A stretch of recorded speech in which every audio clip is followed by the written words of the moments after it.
Voilà, donc je m'appelle Nathalie Allais, je vous remercie déjà d'être là, peu importe quelle est votre motivation, parce que je sais que sur le salon Planète Zen, il y a des personnes qui assistent aux conférences un peu pour découvrir, d'autres pour vraiment s'informer de manière très professionnelle ou très engagée, et quoi qu'il en soit, de toute manière, bienvenue à tous.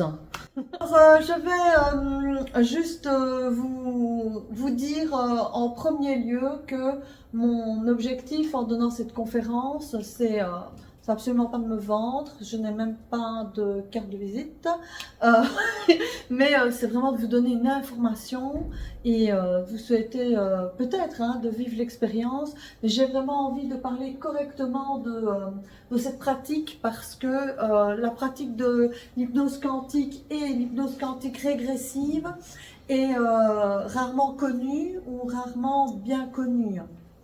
Donc, moi, je suis coach en détox relationnel. Ça veut dire que je suis thérapeute, je pratique l'hypnose et la programmation neurolinguistique.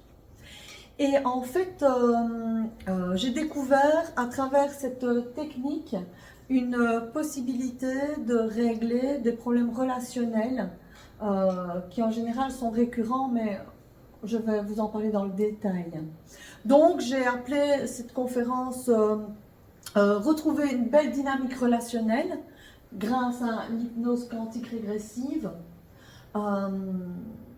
Parce que, eh bien, il y a beaucoup de demandes sur le plan relationnel, parce qu'il y a beaucoup de dysfonctionnements relationnels. Eh bien, pourquoi? Eh bien, parce que, selon moi, et je vais vous exposer comment je vois les choses, nous sommes toujours en relation, peu importe ce que l'on vit, à travers toutes les anecdotes de la vie, eh bien, on est en relation. Voilà pourquoi je vois ça comme ça, parce que quand on parle de relation, on pense souvent la relation amoureuse ou la relation familiale, la relation sur le plan humain. Il n'y a pas que sur le plan humain que ça se passe et il n'y a pas que sur le plan privé ou professionnel que ça se passe. Ça se passe à chaque instant. On est toujours en relation avec quelqu'un ou quelque chose. Évidemment, on est en relation avec la personne avec qui on vit, par exemple, ou la personne dont on est amoureuse, ou avec qui on voudrait être éventuellement sur un plan sentimental. Donc ça, évidemment, on le comprend facilement. Mais on pense aussi que nos voisins, toutes les personnes que l'on rencontre, même si par exemple on est sur la route, eh bien nous sommes toujours en relation, à chaque instant. À chaque fois que, par exemple, vous êtes conducteur le matin, quel conducteur êtes-vous? Est-ce que vous êtes toujours face à des gens qui vous bloquent la route, ou bien qui freinent, ou bien qui s'énervent sur vous, ou bien qui sont des limaçons? Et comment est-ce que vous vous comportez face à cette autre personne que vous rencontrez sur la route? Eh bien, c'est votre façon d'être en relation, évidemment, en tant que conducteur. C'est un exemple, il y en a des milliers. Donc, c'est la même chose avec les voisins. Ben, quels voisins sommes-nous? Et puis, quel genre de voisins avons-nous? Quel genre de voisins avons-nous?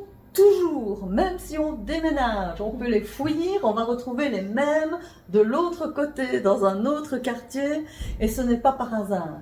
Donc évidemment, on est encore en relation. On est en relation, évidemment, dans notre contexte professionnel. Nos collègues, nos clients, nos collaborateurs, eh bien, on a un panel de visages et de comportements devant nous, et en fonction de qui nous sommes et de ce que nous rayonnons, eh bien, nous allons entrer en relation de telle ou telle manière avec, et retrouver peut-être des similitudes avec les gens qui relationnent avec nous. D'accord? C'est la même chose pour, par exemple, les objets aussi. Nous avons une relation à l'objet. On entre dans une chambre d'hôtel et quand on quitte une chambre d'hôtel, on quitte une relation. Il s'est passé quelque chose. On entre dans un hôpital, on va séjourner dans une chambre d'hôpital, on est en relation avec les murs, avec les vibrations de tout un contexte. notre maison ou notre appartement, eh bien, on relationne avec cet endroit. On dit je me réjouis de rentrer à la maison, je me réjouis de retrouver mon lit. Si ça, c'est pas de la relation à l'objet, évidemment, c'est tout à fait dans le processus relationnel de qui je suis à chaque instant, je relationne. J'ai aussi cité la relation à l'autorité. C'est encore un autre exemple, évidemment. Quand je suis face à quelqu'un qui fait autorité sur moi ou que je considère être une autorité, quand je suis petit, un professeur est une autorité. Et puis je grandis, bonjour Michael, entre, bienvenue. Et quand par exemple, je suis avec un collègue de travail qui est un de mes supérieurs, ben comment est-ce que moi je me positionne face à cette personne? Comment est-ce que je vais me comporter? Est-ce que j'ai peur? Est-ce que je suis dans la crainte? Est-ce que je suis dans la colère? Parce que déjà sur la défensive, est-ce que je me comporte comme un petit enfant? Parce que il y a une partie de moi qui n'a pas grandi, etc. Et là, je relationne encore. D'accord? Donc, qu'est-ce que j'ai encore cité? La relation à notre environnement, évidemment. L'environnement, c'est comment je respecte et comment je me sens en relation avec notre terre-mère, avec les lieux dans lesquels je me promène, les lieux que j'investis. Et est-ce que je suis dans le respect ou est-ce que je suis toujours dans la critique ou est-ce que je suis dans la crainte, dans le recul, dans la fuite? Tout ça, c'est encore une façon de relationner. Donc, tout ça pour en arriver à une relation qui est peut-être la plus importante, c'est la relation à soi. Comment est-ce que je me positionne et comment je relationne avec mon corps? Quand mon corps me parle, quand j'ai des douleurs, quand j'ai des difficultés, quand j'entends des gargouillis dans mon ventre, est-ce que je communique? Pourquoi pas? Ou est-ce que j'ignore, je mets de côté, je ne veux pas savoir, je ne veux pas entendre? C'est une façon de relationner. Et puis, la relation à soi, c'est pas que le corps, évidemment. C'est est-ce que je joue l'introspection? Est-ce que j'ai confiance en moi? Quelle est mon estime de moi? Tout ça, c'est de la relation. Donc, moi, je ne vois pas où on n'est pas en relation, en fait. D'accord? Dès qu'il se passe quelque chose autour de moi, comment je réagis? Et c'est jamais par hasard que je réagis tel ou tellement. C'est parce que je suis parfois pris par des difficultés que je n'ai pas dépassées. Et on va venir, j'ai envie de vous parler de la relation pour vous parler de l'hypnose et puis de l'hypnose quantique et régressive parce que comme ça on se comprend bien par rapport au projet de notre conférence ensemble, d'accord? Donc, voilà pourquoi je pars du principe que tout est relationnel et rien ne l'est. Donc, en fonction de comment je me suis créée, comment j'ai grandi, comment je relationne avec tout ça, eh bien, évidemment, nous avons tous, enfin peut-être certaines personnes d'entre vous, n'ont aucune peur, n'ont aucune blessure, n'ont pas de fantôme dans le placard, tout va bien depuis toujours. Mais personnellement, j'ai tendance à dire que, eh bien, nous avons peut-être un peu tous notre package comme ça de difficultés relationnelles et ça se traduit à travers des comportements, des douleurs parfois qui font partie du corps physique, mais aussi des blessures comme la peur de manquer, comme des blessures de manque d'affection, la blessure de peur de ne pas être aimé, apprécié. Puis toutes les peurs, évidemment, carrément partons dans les phobies. Il y a des phobies qui ne sont pas très graves. Hein. La phobie de la petite araignée, c'est pas très grave, sauf pour celui qui le vit et qui doit, par exemple, aller au camp scout. Voilà. Quand vous avez un gosse qui a un rêve de faire un camp scout mais qui a la phobie des araignées, ben ça devient un vrai problème, quoi.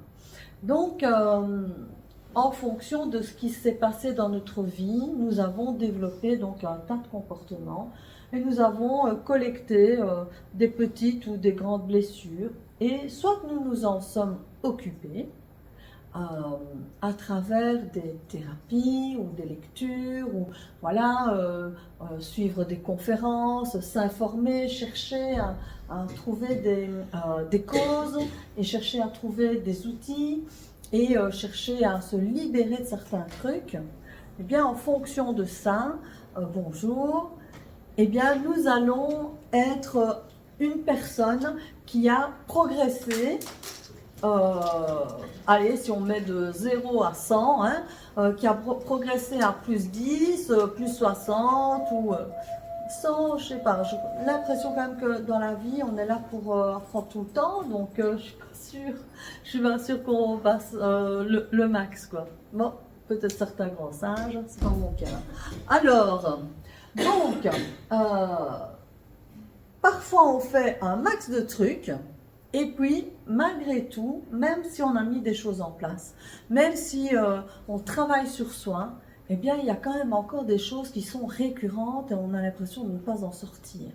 Et on se dit, alors il y a des gens qui croient, par exemple, et c'est honorable, hein, mais qui croient qu'ils sont maudits ou des choses comme ça, et c'est peut-être le cas, je ne sais pas, je n'ai pas les réponses, mais peut-être aussi qu'il faut partir d'un autre postulat, et de se dire, tiens, ça vient peut-être d'ailleurs.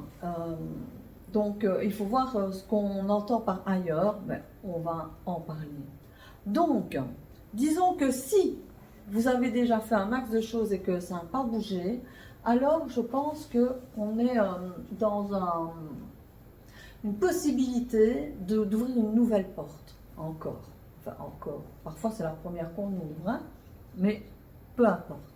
Vous avez compris ce que je veux dire par là. Je vais vous demander, d'ailleurs, quand je vous parle d'autres possibilités, est-ce que quelque chose vous parle? Si je vous dis, bah tiens, ça vient peut-être d'ailleurs, alors si dans cette vie-ci, depuis des lustres, vous travaillez sur vous, etc., est-ce que, quelles sont en fait vos pensées à vous? Quelles sont vos hypothèses? Vous avez déjà pensé à des choses comme ça qui sont récurrentes alors que vous avez déjà un peu tout essayé? Oui. Alors, dites-moi un peu. Mais oui, c'est comment ton prénom? Sébastien. Sébastien. Qu'est-ce qui a germé dans ton esprit comme réponse à ce genre de questions? J'ai un mot qui me passe par la tête, c'est le transgénérationnel. Oui.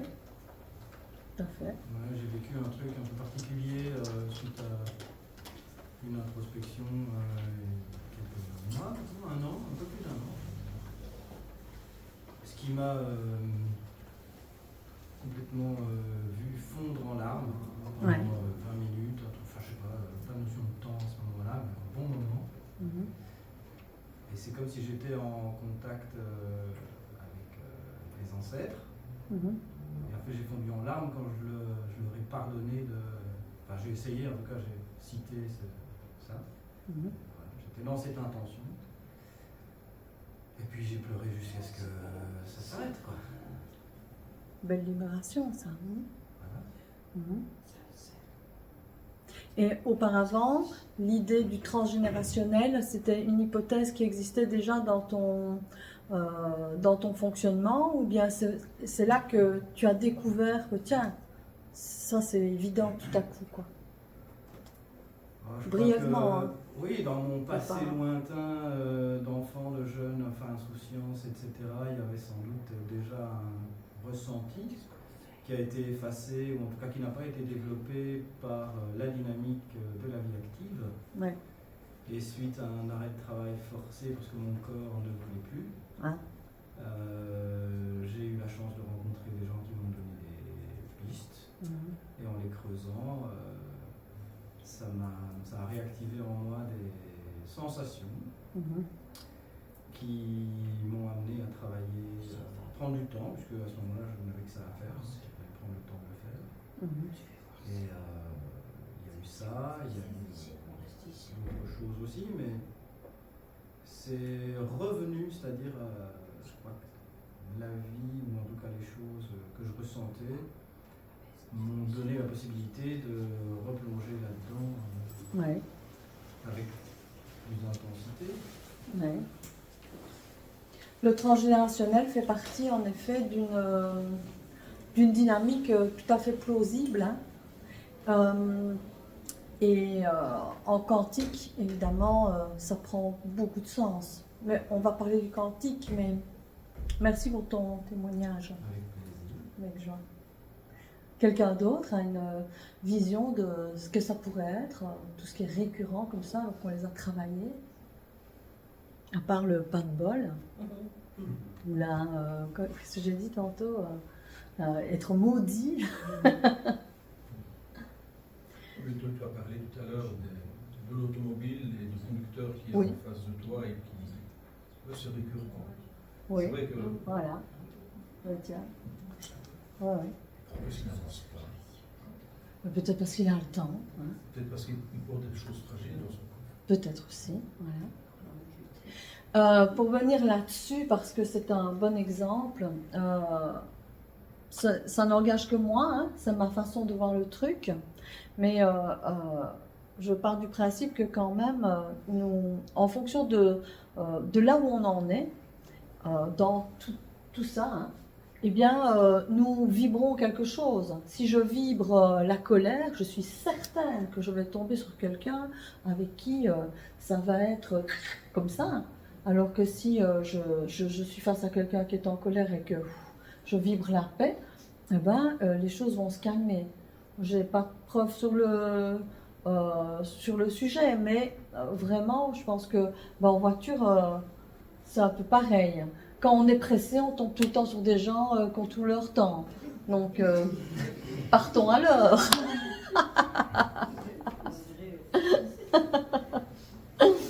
Donc, bon, voilà. Disons que globalement, eh bien, il faut peut-être se dire qu'il y a une autre vision du monde, et c'est ce que le quantique nous propose, une autre vision du monde que tout ce qui est là, ici et maintenant, dans le monde matériel. Hein, au niveau purement rationnel. Et donc, on va partir sur quelque chose d'autre qui est le fait de parler d'hypnose, parce que tout le monde me parle tout le temps de Mesmer, d'hypnose de spectacle, de choses comme ça. Je ne dis pas que ça n'existe pas, mais je peux vous dire que tout ça est quand même préparé en amont. Et en fait, donc je suis praticienne en hypnose, et l'hypnose en fait est un état naturel, parce que beaucoup de personnes pensent que l'hypnose c'est quelque chose peut-être de dangereux ou qu'on dort. Il y a beaucoup de suppositions sur l'hypnose. Est-ce que certains d'entre vous ont déjà pratiqué l'hypnose, Michael je pense, ou bien ont déjà été chez un praticien en hypnose? Je vois des têtes, oui, non. Oui, par là aussi, non, oui, tout le monde, madame, non, par là, hypnose, non, connaît pas, non, oui. En fait, sachez que vous connaissez tous l'état d'hypnose, parce que c'est un état naturel, mais vous ne le savez pas. Vous ne savez pas que vous êtes en état d'hypnose régulièrement. J'ai mis l'image d'un monsieur qui conduit. Vous êtes sur la route et vous allez par exemple à la mer du Nord. Vous avez 2h30 devant vous. Et puis vous conduisez et à un moment donné vous vous dites « Ah, je suis déjà arrivé, j'ai l'impression que ça fait 10 minutes qu'on est parti. » Ça vous est déjà arrivé ? Ben voilà. Pourquoi? Parce qu'on est naturellement, régulièrement en état modifié de conscience. À chaque fois qu'on est dans un automatisme, donc l'hypnose est un état modifié de conscience, ça veut dire qu'on n'est pas à l'état d'éveil au taquet, on est fou, mais on ne dort pas non plus. Et on fait des choses sans être spécialement hyper focus sur ce qu'on est en train de faire. Donc on lâche un peu, on lâche prise. Le lâcher prise, c'est pas impossible non plus, quoi. Hein. Tout le monde vit du lâcher prise sans le savoir. Si vous êtes au cinéma, imaginons vous allez voir un film genre Titanic avec un bateau, les gens qui se noient, vous entendez l'eau, nanana, et à un moment donné, vous avez l'impression que vous êtes complètement dans le film, quoi. D'accord? Mais ça, c'est parce que vous êtes en état modifié de conscience. Donc, sachez bien que l'hypnose est un état naturel pour tout le monde. On a des passages en hypnose tous les jours. Et par contre, vous pouvez aller voir un praticien qui pratique l'hypnose et qui va vous aider, vous guider à recréer cet état naturel de lâcher prise pour être dans un but thérapeutique. Et le but thérapeutique est atteint parce que on utilise quelque chose qui est très puissant en nous, une part de nous qui s'appelle l'inconscient. Disons, pour faire court, hein, le conscient c'est l'état d'éveil et l'inconscient c'est cette part de nous qui n'est pas gérée par le mental, donc qui n'est pas tout le temps en train de tout calculer, tout doser, tout considérer ou reconsidérer ou ressasser, et qui par contre c'est tout. C'est tout de nous, depuis le premier instant où nous sommes là. Donc notre inconscient, il est puissant, il est bienveillant, il nous appartient. Il y a autant d'inconscients sur Terre que d'êtres humains, et peut-être dans tous les êtres vivants, ça ne sais pas. Je pense quand même que oui, mais bon voilà. Donc, on va aider la personne à lâcher prise pour qu'on puisse entrer en communication avec son inconscient. Donc, c'est comme ça que ça fonctionne, on va dire, tout simplement en proposant évidemment on va dire un état où on se relaxe, où on est particulièrement léger à l'intérieur. On peut faire de l'hypnose debout, pourtant, puisqu'on peut suggérer à la personne d'être en état d'hypnose et d'être tout à fait elle-même en même temps, puisqu'on est éveillé quand on est en état d'hypnose.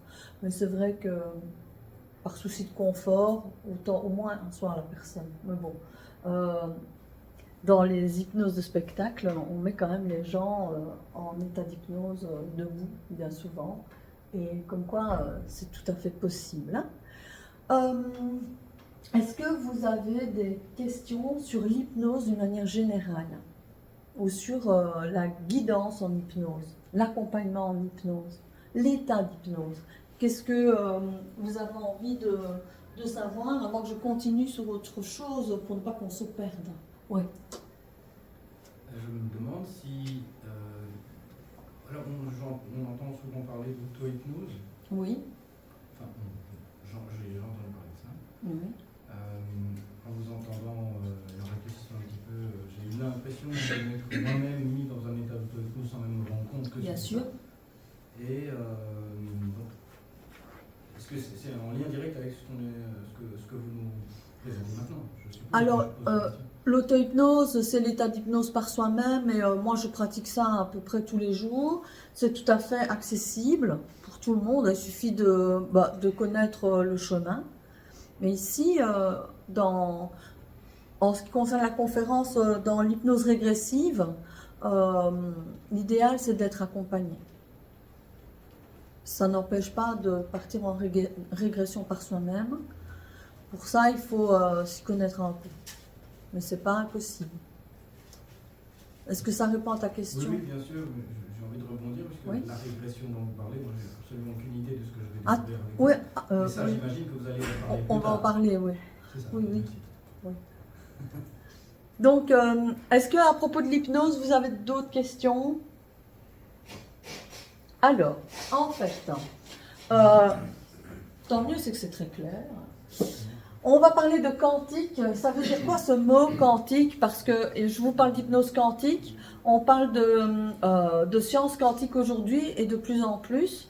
Et je vais vous faire un bref résumé de ce que veut dire quantique. Quand on parle d'hypnose quantique, on part du principe que il n'y a pas de limite de temps ni de limite géographique. Ça veut dire que on se dit, on est ici et maintenant au Palais des Congrès, à Liège, et si ça se trouve, je vais peut-être vous faire beaucoup sourire, mais si ça se trouve, on est en même temps, je ne sais pas, en Guatemala en 1895. D'accord? On ne sait pas. C'est-à-dire que utiliser le mot quantique, c'est se dire, ok, tout est possible en fait. on n'est peut-être pas les êtres limités que l'on croit à l'intérieur de notre corps physique. On n'est peut-être pas limité dans ce carcan. Et il y a peut-être moyen de voyager autrement. Je dis pas que cela est. Je dis, voilà ce que ça veut dire le mot quantique. D'accord?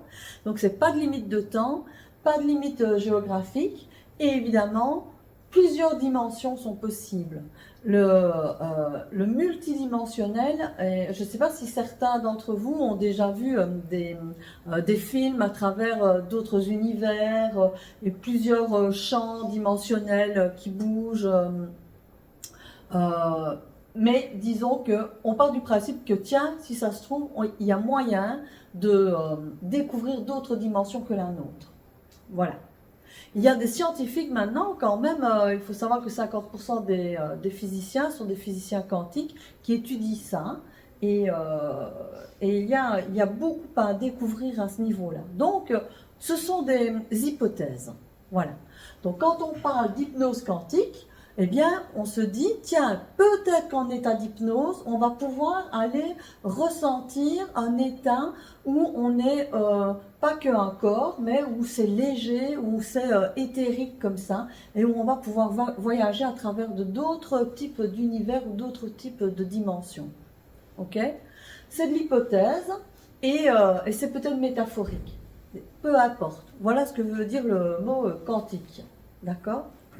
Et ensuite, on en arrive à l'hypnose régressive quantique. Pourquoi régressive et quantique? Parce que si on part du principe qu'on fait de la régression, on ne peut que partir dans le quantique. La régression, ici dont on parle de régression dans le temps. Voilà, c'est pour répondre à ta question. La régression dans le temps, mais c'est aussi peut-être partir du principe que il y a plusieurs formes de vie. Parce que si on se dit, tiens, le multidimensionnel est possible, alors toute forme de vie existe. Hein, tout être vivant peut avoir existé auparavant. En ce qui me concerne, cette part de moi qui est venue s'incarner sur Terre aujourd'hui. Je suis incarnée sur Terre à l'intérieur de Nathalie Allais, dans une femme de 52 ans, mais peut-être qu'auparavant, j'ai été soit sur Mars à Niti, soit peut-être, je ne sais pas, le chat de ma maman. Ça va? Voilà. Donc, très heureux chat d'ailleurs. Donc, quand on parle d'hypnose quantique régressive, c'est ça qu'on cherche. Je vous ai dit tout à l'heure, tiens, il y a des choses récurrentes, on a bossé dessus, on a réglé un tas de blessures et pourtant on en est encore là et ça ne bouge pas. Tiens, peut-être que ça viendrait d'une autre vie. Peut-être que j'ai ramené ici des mémoires d'autres vies, et comme je ne les ai pas réglées auparavant, je me balade toujours avec. Et donc, ce n'est pas dans cette vie-ci que je vais pouvoir régler le truc. Parce que ce n'est pas d'ici que ça... Enfin, c'est pas dans cette vie-ci. Le but, c'est de le faire, mais en tous les cas, ça n'appartient pas à cette vie-ci. Donc, je ne peux pas le régler ici. Il faut que j'aille rechercher la mémoire là où elle se trouve. D'accord? Là où elle est restée figée. Donc, l'hypnose régressive quantique, ce n'est pas quelque chose que je pratique à mon cabinet tous les jours. C'est quelque chose que je pratique parfois parce que le monde s'ouvre, mais néanmoins, tout le monde n'est pas en train de penser comme ça. J'ai qu'à voir vos visages. Mais, donc, imaginons que cela soit, eh bien, on peut, sous hypnose, partir et voyager dans le temps, puisque sur un plan quantique, on enlève les frontières du temps, et on va aller chercher la source du problème qui est récurrent aujourd'hui. C'est l'idée. Alors, quand on découvre quelque chose, eh bien, c'est une mise en lumière qui est libératrice. Parce que ce qui est mis en lumière sort de l'ombre et peut se libérer. Imaginons que vous avez une maison et vous rentrez chez vous, il fait tout noir parce que vous avez fermé la maison et que vous étiez en vacances et vous entendez qu'il y a des cambrioleurs, ils sont cagoulés, ils sont tout en noir. Dès que vous éclairez, vous allumez la lumière, pouf, qu'est-ce qui se passe? Ils s'en vont. Eh bien, c'est ça la mise en lumière. À partir du moment où on prend connaissance que le problème vient de là ou de cette personne que l'on a été ou qui a rencontré tel ou tel événement, à partir du moment où on a pris conscience de ça, il y a une mise en lumière, ça peut sortir de l'ombre et là ça devient, j'ai envie de dire, confortable, léger et on peut commencer à envisager de le régler. Je vous écoute. Donc selon vous, il y a une obligation de mettre... Désolée, je trouve même ils sont là. Oui, mais on est entre nous. Parce qu'il faut former une phrase et parler, c'est compliqué. Donc selon vous, il y a une obligation de mettre le doigt sur le problème pour pouvoir le régler? Absolument pas. Ah d'accord. Je dis c'est une technique qui fait ça. D'accord. Mais on n'est pas obligé de découvrir quel est le problème pour le régler. Voilà, non, voilà, complètement. Parce que moi, quand je travaille au cabinet, les problèmes relationnels que je traite avec les personnes qui viennent chez moi, même au contraire, parfois c'est trop fragile et il n'est pas question d'y retourner. D'accord? Donc, au contraire, on va régler le problème parce qu'on va aller chercher une ressource que l'autre n'a pas, etc. Mais disons que ici, on fait confiance à l'inconscient, qui est sécure, qui nous connaît parfaitement et qui ne va jamais nous emmener quelque part où on n'est pas prêt, que l'on n'est pas prêt à revisiter.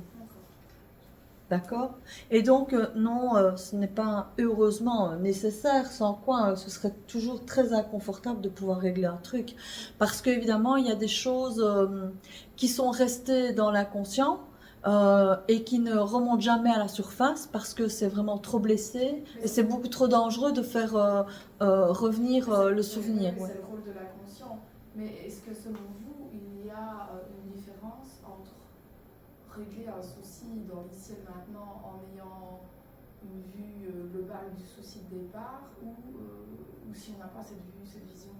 Enfin, si je me fais bien comprendre, je suis désolée. En fait, le problème, c'est que moi, j'ai pas les mots. Donc, je sais ce que je veux vous dire, mais ça ne sort pas. Attends, reformule ta question. Donc, est-ce que selon vous, on peut se tutoyer? Selon Oui. toi, oui. J'aime mieux. Selon toi, le résultat en fait de la guérison, on va dire ça comme ça, ou en tout cas de la résolution du souci, diffère selon qu'on ait mis le doigt sur le souci ou pas? Le résultat elle-même, il n'y a pas une le résultat elle-même, ça dépend de chacun. Hein. Ça dépend de chacun, du rythme de chacun. Il y a des personnes qui vraiment n'ont pas besoin de connaître la cause du problème pour aller à la solution. Et il y en a même, il vaut mieux pas. Il y en a qui viennent chez moi, ils veulent savoir. Pire que ça, ils présupposent quelque chose. Donc ils sont sûrs que, par exemple, sous hypnose, ils vont aller revoir ça. Pas question, ça s'appelle les faux souvenirs.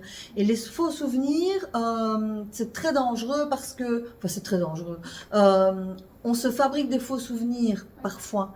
Et là, c'est tout l'art du thérapeute, à voir chez la personne, tiens, là, on n'y est pas. Là, on n'est pas dans une vérité. Et il y a juste un présupposé construit. Et alors, il n'est pas question de l'emmener revoir ce qu'elle a envie de revoir parce que ça va être du fake et ça ne va pas régler le problème. Ça ne va que nourrir l'état d'ailleurs, hein, dans un truc comme ça. Est-ce que j'ai répondu à ta question? Non, écoute, c'est tout à fait normal. C'est pas toujours facile de savoir formuler les choses. Et puis dans une salle avec des gens qu'on ne connaît pas. Enfin, maintenant on se connaît. Hein. Donc, voilà, l'idée ici, c'est de se dire, tiens, j'ai des problèmes, ou bien je cherche des objectifs, par exemple, je ne sais pas quoi faire de ma vie professionnelle ou quoi, pourquoi est-ce que je bug comme ça, qu'il n'y a pas moyen de trouver ma voie, et des choses comme ça. donc ça c'est pas vraiment un problème, c'est pas une blessure, mais c'est quand même inconfortable, eh bien on va aller voir, tiens, pourquoi est-ce qu'on en est là dans notre vie d'aujourd'hui, à être dans une espèce de néant complet, et on va partir, j'ai envie de dire, à la recherche de ce qui peut ressembler, être similaire à ce néant-là. Pourquoi? Peut-être que je vais aller découvrir que dans ma vie précédente, j'invente complètement, hein, d'accord? Que dans ma vie précédente, j'ai été une femme à qui on a complètement interdit de travailler et que j'étais complètement figée de peur à l'idée d'oser soit faire une formation, soit aller à l'école. Et donc ça m'a tellement été imposé de manière tyrannique que moi je suis ici et j'ose toujours pas. Et donc ma solution c'est de ne pas trouver quoi faire. D'accord? Je sais plus pourquoi je dis ça, mais c'est un exemple. Bon. Alors, pour repartir dans l'hypnose régressive quantique, j'ai envie de vous parler de ceci. Il y a une dame qui s'appelle Dolores Cannon, qui pour moi je suis hypno depuis une dizaine d'années. Et j'avais envie d'apprendre l'hypnose régressive quantique et il y avait toujours ce nom qui revenait, Dolores Cannon. Alors certains se moquent d'elle, certains ne la connaissent pas, mais elle est réputée pour être la mère de l'hypnose régressive. Et donc j'ai choisi de faire cette formation-là et pas une autre, parce que des formations en hypnose régressive, il y en a plein, il y en a à tous les prix, il y en a, bon voilà. Et moi j'aime bien tout ce qui est tradition, et cette dame depuis les années 60, elle a consacré toute sa vie à ça, et donc j'ai choisi de faire sa formation. Et quand on fait sa formation, on s'engage, c'est des Américains donc tu signes et tout, on s'engage vraiment à suivre son protocole, et c'est normal à partir du moment où on s'engage. Et quand j'ai suivi sa formation, j'ai compris pourquoi c'est la référence de l'hypnose régressive quantique. Voilà. C'est une femme, elle a une exigence avec ses élèves qui est extraordinaire. Elle a une capacité à recadrer l'autre quand c'est nécessaire. C'est l'impeccabilité. Donc voilà, je suis très heureuse de pratiquer ce qu'elle a mis au point pendant toute sa vie. Et donc, maintenant, Dolores Cannon, on l'aime pas. Elle a fait régresser des gens dans des vies antérieures, à travers le quantique, donc à travers tous les univers possibles et imaginables. Et elle a écrit des bouquins, parce qu'il y a des gens qui, comment dire, racontaient des vies. Et certains ont raconté des vies qui semblent un peu drôles pour nous, les humains. Et donc, il y a des gens qui disent que c'est n'importe quoi, et bazar, machin. Évidemment, mais Dolores, elle le dit, et je vais vous le dire aussi, tout ça, tout ce qu'on va découvrir pendant une hypnose régressive, dans toute hypnose d'ailleurs, eh bien, si ça se trouve, ce n'est absolument pas la réalité, c'est peut-être, oui, une autre réalité. Peut-être qu'il y a plusieurs dimensions, peut-être que le temps n'existe pas et qu'on peut voyager à travers le temps, mais peut-être que ça n'a rien à voir et que c'est juste métaphorique, c'est juste un langage que notre inconscient a trouvé pour communiquer avec notre conscient. D'accord? Et dans ce cas-là, c'est juste de la métaphore. Et peu importe, j'ai envie de dire, est-ce que c'est une réalité ou est-ce que c'est une métaphore? Mais moi, ce que je vois, c'est le résultat.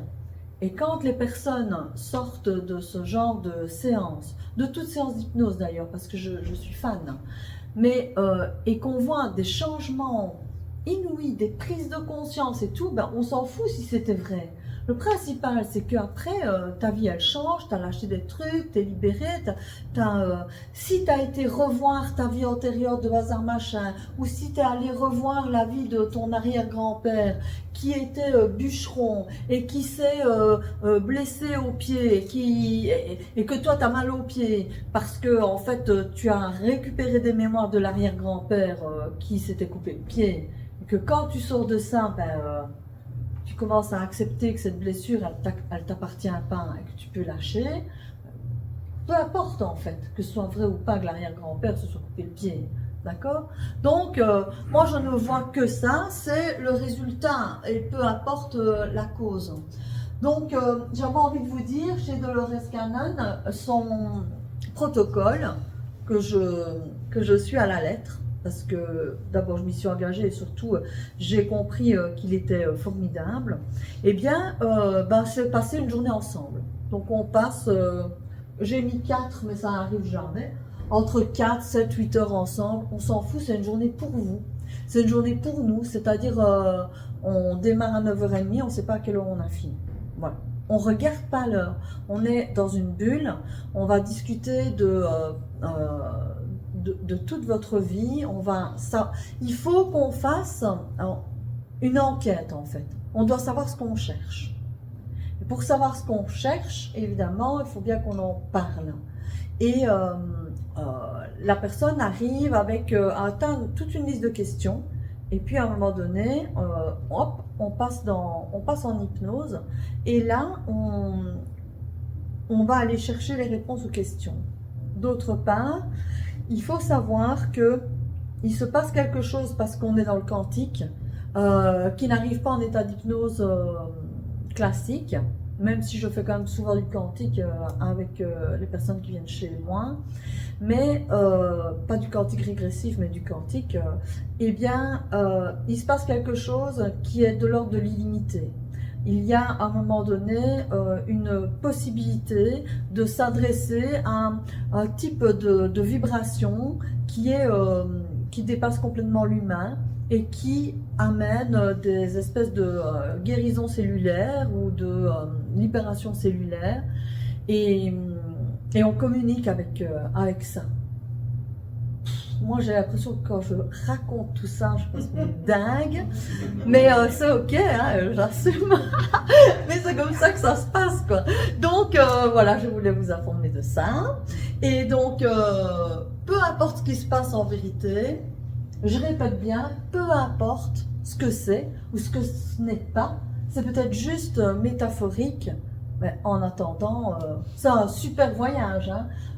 Partir en régression, c'est un super voyage, pas toujours confortable parce que parfois on va revisiter des trucs qui ne sont pas super chouettes, pour en revenir à, par exemple, ce dont on parlait tout à l'heure, mais on reste pas dedans. Le but, ce n'est pas de revivre l'anecdote de l'arrière-grand-père qui, au moment où il s'est fait couper le pied, hein, non, c'est d'être observateur, de découvrir ça, et comme on est en observateur, on n'est pas dans une souffrance revécue, hein, pas du tout. Donc, voilà, mais par contre, après, pouvoir mettre des mots sur certaines choses, ça facilite quand même beaucoup la vie. Donc, eh bien voilà, moi je peux répondre à vos questions. Oui, oui, je t'écoute. Est-ce que tout le monde peut, à son niveau de conscience, et en fonction de son état Oui, vibratoire, oui. aller en régression quantique? Alors, il y a 2 conditions. Et pour l'hypnose, de manière générale, la première condition, c'est de le vouloir, Oui. d'être d'accord, d'avoir ça comme objectif. Et la deuxième condition, elle est fondamentale, c'est que ça matche avec la personne qui te guide. Et inversement. Moi, il y a des gens avec qui, peut-être, je ne vais pas partir, je ne vais pas être leur thérapeute. Voilà. Tous les cas psychiatriques sont exclus. On ne met pas en état d'hypnose des cas psychiatriques, en tous les cas, pas moi. Certains psychiatres sont formés à l'hypnose et utilisent l'hypnose, mais d'une autre façon. Hein. Donc voilà, les deux conditions principales, c'est être prêt, quoi. Enfin, être prêt, le vouloir, et puis se dire, ok, je suis en sécurité ici. Évidemment, chez moi, c'est évident, la confidentialité de mise. Je n'accepte pas que le mari assiste à la séance d'hypnose, jamais. Parce qu'il y a des choses qui sont très confidentielles et qui ne regardent que la personne et son thérapeute, et tout ce qui rentre dans la bulle n'en ressort jamais. Hein, ça c'est important aussi, se sentir en sécurité d'une manière générale. Et en termes de sécurité, j'ai envie de vous dire, dans l'état d'hypnose, on est toujours, comme on n'est pas en état de sommeil et on reste, il y a une part de nous qui reste en état d'éveil, il faut savoir que s'il y a n'importe quoi, je n'en sais rien, moi, il y a le feu dans la maison, ou il y a une bombe qui explose, il faut se lever, partir, on est en état d'éveil. Hop, on sort d'état d'hypnose et on fonce, quoi. Donc, je veux dire, il n'y a rien qui soit insécurisant en état d'hypnose. On ne va... Et si par exemple, imaginons, je mets la personne en état d'hypnose et moi je m'évanouis, tiens, voilà. Ou bien je me barre, je ne sais pas. Eh bien, au bout de 45 minutes maximum, de toute façon, la personne sort d'état d'hypnose, systématiquement. Si l'état d'hypnose n'est pas nourri par le thérapeute, l'état d'hypnose s'arrête. Donc on revient complètement au conscient. Par exemple, les gens qui font de l'hypnose en ligne, si la personne, par exemple, si le Wi-Fi bug ou je sais pas quoi, c'est pas grave. Au mieux, de toute façon, elle sortira d'état d'hypnose. Est-ce que les personnes qui ont un mental assez présent arrivent quand même facilement avec vous à lâcher prise? Pas toujours facilement. Pas toujours facilement, parce que le but c'est de ne pas y arriver de base. Hein. Donc voilà, maintenant à partir du moment où derrière il y a quand même une vraie intention, on en parle et on met tout en place pour que le lâcher prise existe. Hein. Alors, oui, hein, c'est important. Ouais. Moi c'est ceux que je préfère en fait. C'est les résistants, comment dire, les gens qui me disent « mais moi ça ne va pas marcher, hein, et puis on a déjà essayé. Hein. » J'aime bien. Le challenge. Moi, c'est pas tellement le challenge, mais c'est amusant parce que rien qu'en me le disant, je sais déjà qu'ils sont en confiance et que on va y aller, quoi, forcément. Donc, il y a un vrai désir, donc ça ne peut que marcher. Voilà. Est-ce que vous avez d'autres questions? Je t'écoute. Comme c'est naturel, je suppose qu'il n'y a pas de limite d'âge.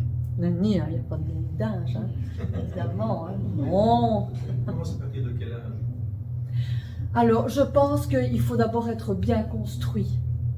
Hein? Il faut être bien construit. Moi, je pense qu'il faut commencer pas avant entre 18 et 25 ans. Hein, quand même, tout est construit à 25 ans hein, uniquement. Et puis, il faut déjà, sauf si on parle alors de gros traumatismes connus, qu'on doit sortir quelqu'un d'un traumatisme connu, par exemple sur des attentats ou quoi, on peut utiliser l'état d'hypnose pour balayer ce qui a été vu, hein, même chez des enfants évidemment. Hein. Mais je vois pas l'intérêt, par exemple, ce genre de truc, hypnose régressive, quand tu as 12 ans, tu as d'autres choses à penser. Hein. Voilà, vous avez d'autres questions? Est-ce que vous donnez des formations? Mais c'est encore, on n'arrête pas de me poser la question, je vais finir par en donner en fait. Je sais pas, depuis tout à l'heure, la petite voix dans ma tête, C'est vrai. pas de l'insuffler. Depuis ce matin, vous n'êtes jamais que la troisième personne qui me pose la question. Et depuis des semaines, on me pose... J'ai donné beaucoup de formations en PNL, en programmation neurolinguistique.